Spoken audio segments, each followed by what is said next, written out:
Okay. ಮತ್ತೆ ಹಸ್ತದಲ್ಲಿ ವಿವಾಹ ಅಥವಾ ವಿವಾಹ ಸಮಸ್ಯೆಗಳು ಮತ್ತೆ ವಿವಾಹದ ವಯಸ್ಸು, ನಾಗದೋಷ, ಕುಜದೋಷ ಇಷ್ಟೆಲ್ಲ ಇರುತ್ತೆ. ಇದನ್ನ ಯಾವ ರೀತಿ ತಿಳ್ಕೋಬೇಕು ಗುರುಜಿ? ಖಂಡಿತ.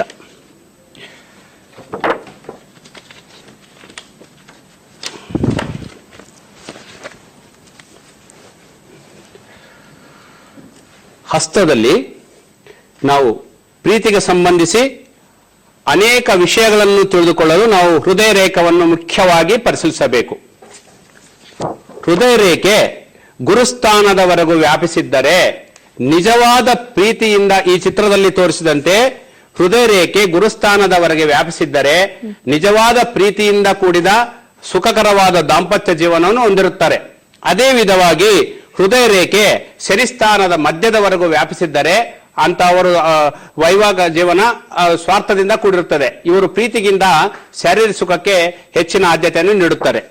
ಮುಖ್ಯವಾಗಿ ಈ ಚಿತ್ರಪಟದಲ್ಲಿ ನೋಡಿಸಿದಂತೆ ನಾವು ಪ್ರೀತಿ ವಿಶ್ವಾಸಗಳಿಗೆ ಶುಕ್ರಸ್ಥಾನವನ್ನು ಪರಿಶೀಲನೆ ಮಾಡಬೇಕು. ಅದೇ ವಿಧವಾಗಿ ಕಾಮಕ್ಕೆ, ದಾಂಪತ್ಯ ಜೀವನಕ್ಕೆ ಚಂದ್ರಸ್ಥಾನವನ್ನು ಪರಿಶೀಲನೆ ಮಾಡಬೇಕು. ಅದೇ ವಿಧವಾಗಿ ಸಂತಾನಕ್ಕೆ ಮತ್ತು ಸಂತೋಷಕರ ವಿವಾಹ ಜೀವನಕ್ಕೆ ಬುಧ ಸ್ಥಾನವನ್ನು ಪರಿಶೀಲನೆ ಮಾಡಬೇಕು. ಯಾರ ಹಸ್ತದಲ್ಲಿ ಶುಕ್ರಸ್ಥಾನವು ಬಲವಾಗಿದ್ದರೆ, ಪ್ರಕಾಶವಂತವಾಗಿದ್ದರೆ, ಉನ್ನತವಾಗಿದ್ದರೆ ನಿಜವಾದ ಪ್ರೀತಿಯಿಂದ ಕೂಡಿದ ದಾಂಪತ್ಯ ಜೀವನವನ್ನು ಹೊಂದಿರುತ್ತಾರೆ. ಯಾರ ಹಸ್ತದಲ್ಲಿ ಶುಕ್ರಸ್ಥಾನವು ಬಲಹೀನವಾಗಿದ್ದು ಅನೇಕ ರೇಖೆಗಳಿದ್ದರೆ ವೈವಾಹಿಕ ಜೀವನವು ವಿಫಲವಾಗಿ ವಿಷಾದಕರ ದಾಂಪತ್ಯ ಜೀವನವನ್ನು ನಡೆಸುತ್ತಾರೆ.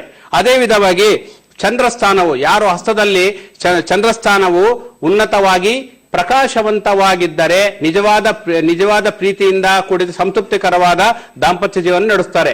ಅದೇ ವಿಧವಾಗಿ ಚಂದ್ರಸ್ಥಾನವು ಬಲಹೀನವಾಗಿದ್ದು ಅನೇಕ ರೇಖೆಗಳಿದ್ದರೆ ಅಸಂತೃಪ್ತಿಕರವಾದ ವೈವಾಹಿಕ ಜೀವನವನ್ನು ನಡೆಸುತ್ತಾರೆ.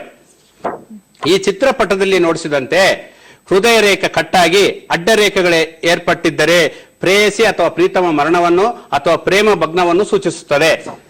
ಈ ಚಿತ್ರದಲ್ಲಿ ತೋರಿಸಿದಂತೆ ಹೃದಯ ರೇಖೆ ಅರ್ಧ ಚಂದ್ರಾಕಾರದಲ್ಲಿದ್ದರೆ ಪ್ರೇಮಕ್ಕೆ, ಶರೀರ ಸುಖಕ್ಕೆ ಭೇದವಿಲ್ಲದಂತೆ ಅತಿ ಕಾಮುಕರಾಗಿ ವರ್ತಿಸುತ್ತಾರೆ. ಮತ್ತು ಈ ಚಿತ್ರದಲ್ಲಿ ತೋರಿಸಿದಂತೆ ವಿವಾಹ ರೇಖೆ ಚೆನ್ನಾಗಿದ್ದು ಹೃದಯ ರೇಖೆ ಗುರುಸ್ಥಾನದವರೆಗೂ ವ್ಯಾಪಿಸಿದ್ದರೆ ನಿಜವಾದ ಪ್ರೀತಿಯಿಂದ ಕೂಡಿದ ಸಂಪೂರ್ಣವಾದ ಸುಖಕರವಾದ ವೈವಾಹಿಕ ಜೀವನವನ್ನು ಹೊಂದಿರುತ್ತಾರೆ.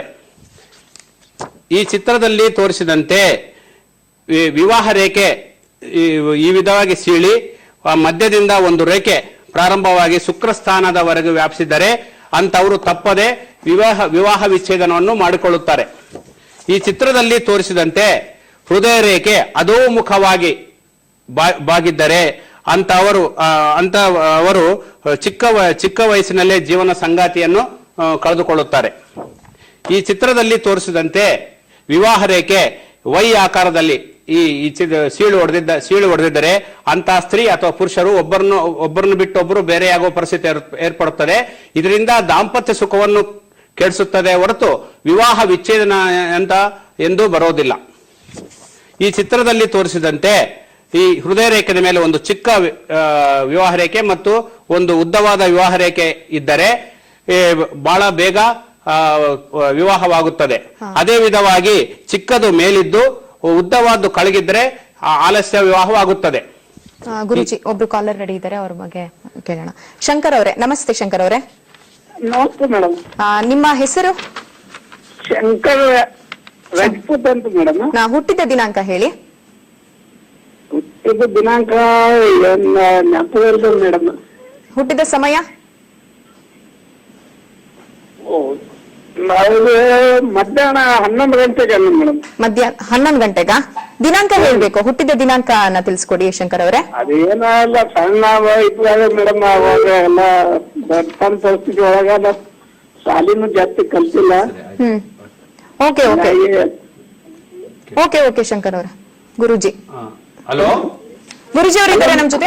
ಶಂಕರ್ ಅವ್ರು ಹೇಳ್ರಿ, ನಿಮ್ ಏನ್ ಪ್ರಶ್ನೆ? ಅದೇ ಸರ್, ಒಂದು ಬಿಸ್ನೆಸ್ ಮಾಡ್ಬೇಕಂತೀನಿ, ಅದಕ್ಕೆ ಏನ್ ಮಾಡೋದಂತ ಕೇಳ್ಬೇಕು. ಇವಾಗ ನಿಮ್ದು ಮೊನ್ನೆವರೆಗೂ ಅಷ್ಟು ಸರಿ ಇದ್ದಿಲ್ಲ ಟೈಮು. ಈಗ ಜನವರಿ 27 ನಿಮ್ಗೆ ಶನಿ ಲಾಭಸ್ಥಾನದಲ್ಲಿದ್ದಾನೆ. ಅದೇ ವಿಧವಾಗಿ ನಿಮ್ಗೆ ಈ ಸೆಪ್ಟೆಂಬರ್ 12 ನಂತರ ನಿಮ್ಗೆ ಗುರು 9ನೇ ಮನೆಗೆ ಬರ್ತಾನೆ. ಈಗ ಇವಳಿಂದ ಬಹಳ ಚೆನ್ನಾಗಿರ್ತತೆ, ನಿಮ್ ವ್ಯವಹಾರ ಎಲ್ಲ ಬಹಳ ಚೆನ್ನಾಗಿರ್ತತೆ, ಇನ್ಮೇಲೆ ಬಹಳ ಚೆನ್ನಾಗಿರ್ತತೆ. ಓಕೆ, ಧನ್ಯವಾದ ಶಂಕರ್ ನಿಮ್ಮೆಲ್ಲ ಮಾಹಿತಿಗಾಗಿ. ಈಗ ಹಸ್ತದಲ್ಲಿ ರೇಖೆಗಳ ಬಗ್ಗೆ ಎಲ್ಲ ಎಕ್ಸ್ಪ್ಲೇನ್ ಮಾಡ್ತಾ ಇದ್ರೆ ಅದ್ರ ಬಗ್ಗೆ ಹೇಳಿ ಗುರುಜಿ.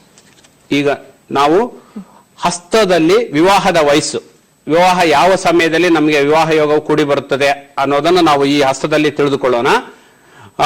ಈ ಚಿತ್ರದಲ್ಲಿ ತೋರಿಸಿದಂತೆ ಕಿರಿಬೆರಳು ಕೆಳಗಡೆ ಹೃದಯ ರೇಖೆ ಮೇಲ್ಗಡೆ ಇರುವ 50 ವರ್ಷಗಳಿಗೆ ವಿಭಜಿಸಿ, ಹೃದಯ ರೇಖೆ ಹತ್ತಿರ ಮಧ್ಯದಲ್ಲಿದ್ದರೆ 30ರಿಂದ 40 ವರ್ಷದ ವಿವಾಹವಾಗುತ್ತದೆ. ಹೃದಯ ರೇಖೆ ಹತ್ತಿರವಾಗಿದ್ದರೆ 20 ವರ್ಷದ ಒಳಗಡೆ ವಿವಾಹ ಯೋಗವಿರುತ್ತದೆ.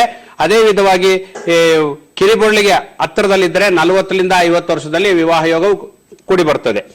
ಈಗ ನಾವು ಹಸ್ತದಲ್ಲಿ ಈ ಕಾಲಸರ್ಪ ದೋಷ, ನಾಗದೋಷ, ಇದು ಯಾವ ಪುಸ್ತಕದಲ್ಲಿ ಎಲ್ಲಿಯೂ ಸಿಗೋದಿಲ್ಲ. ಇದು ನನ್ನ ಪರಿಶೋಧನೆಯಲ್ಲಿ ನಾನು ಕಂಡುಹಿಡಿದ ಇದು ಹಸ್ತದಲ್ಲಿ. ಇದು ಹೃದಯ ರೇಖೆ ಈ ಚಿತ್ರದಲ್ಲಿ ತೋರಿಸಿದಂತೆ ಹೃದಯ ರೇಖೆ ಕೊನೆ ಭಾಗದಲ್ಲಿ ಶಾಖೆಯಾಗಿ ಸೀಳಿದ್ದು, ಅದೇ ವಿಧವಾಗಿ ಹೃದಯ ರೇಖೆ ಸ್ವಲ್ಪ ದಪ್ಪಗಿರುತ್ತದೆ. ಯಾರು ಜಾತಕದಲ್ಲಿ ನಾಗದೋಷ, ಸರ್ಪದೋಷ ಇದ್ದರೆ ಅವರು ಹೃದಯ ರೇಖೆ ಕೊನೆ ಭಾಗದಲ್ಲಿ ಸೀಳು ಹೊಡೆದಿರ್ತದೆ. ಅದೇ ವಿಧವಾಗಿ ಮಂದವಾಗಿರುತ್ತದೆ. ಮತ್ತು ಅದೇ ಇದು ಜೀವನ ರೇಖೆ, ಶಿರೋರೇಖೆ ಎರಡು ಒಂದಾಗಿರುತ್ತವೆ, ಕೊನೆ ಭಾಗದಲ್ಲಿ ಎರಡಾಗಿ ಒಂದಾಗಿರುತ್ತವೆ. ಇದನ್ನು ಸರ್ಪದೋಷ, ನಾಗದೋಷ ಎಂದು ಕರೆಯುತ್ತಾರೆ. ಇದರಿಂದ ಸಂತಾನ ಸಮಸ್ಯೆಗಳು, ಆಲಸ್ಯ ವಿವಾಹಗಳು, ಸಂತಾನ ಸಮಸ್ಯೆಗಳಿಂದ ಕೂಡಿರುತ್ತದೆ. ಅದಕ್ಕೆ ಇದು ಈ ನಾಗದೋಷ. ಇದನ್ನು ಇನ್ನ ಹಸ್ತದಲ್ಲಿ ಕುಜದೋಷ. ಹಸ್ತದಲ್ಲಿ ಕುಜದೋಷ ಅಂದ್ರೆ ಒಂದಕ್ಕಿಂತ ಹೆಚ್ಚು ವಿವಾಹ ರೇಖೆಗಳಿದ್ದರೆ, ಅದೇ ವಿಧವಾಗಿ ಇದು ಶಿರೋರೇಖೆ, ಜೀವನ ರೇಖೆ ಎರಡು ದೂರವಾಗಿದ್ದರೆ ಇದನ್ನು ಕುಜದೋಷ ಎಂದು ಕರೆಯುತ್ತಾರೆ. ಇದರಿಂದ ಕುಜದೋಷ ಇರೋದ್ರಿಂದ ಕುಜದೋಷ ಮಿಲನ ಮಾಡಿ ಈಗ ಇಬ್ಬರು ಜಾತಕದಲ್ಲಿ ಕುಜದೋಷವಿದ್ದರೆ ವಿವಾಹ ನಿಶ್ಚಯ ಮಾಡುವುದು ಒಳ್ಳೆಯದು. ಈ ಕುಜದೋಷ ಪ್ರಭಾವವೇನೆಂದರೆ 25 ವರ್ಷದೊಳಗಡೆ ವಿವಾಹವು ಆಗೋದಿಲ್ಲ, ಅನೇಕ ಸಂಬಂಧಗಳು ಬರುತ್ತವೆ, ಯಾವುದು ಸರಿ ಹೋಗುವುದಿಲ್ಲ, ನಿಶ್ಚಿತಾರ್ಥವರಿಗೆ ಹೋಗಿ ಕೊನೆ ಗಳಿಗೆಯಲ್ಲಿ ಬಿಡುಗಡೆಯಾಗುತ್ತವೆ ಮತ್ತು ವಿವಾಹವು ಅನೇಕ ಸಮಸ್ಯೆಗಳಿಂದ ಕೂಡಿರುತ್ತದೆ.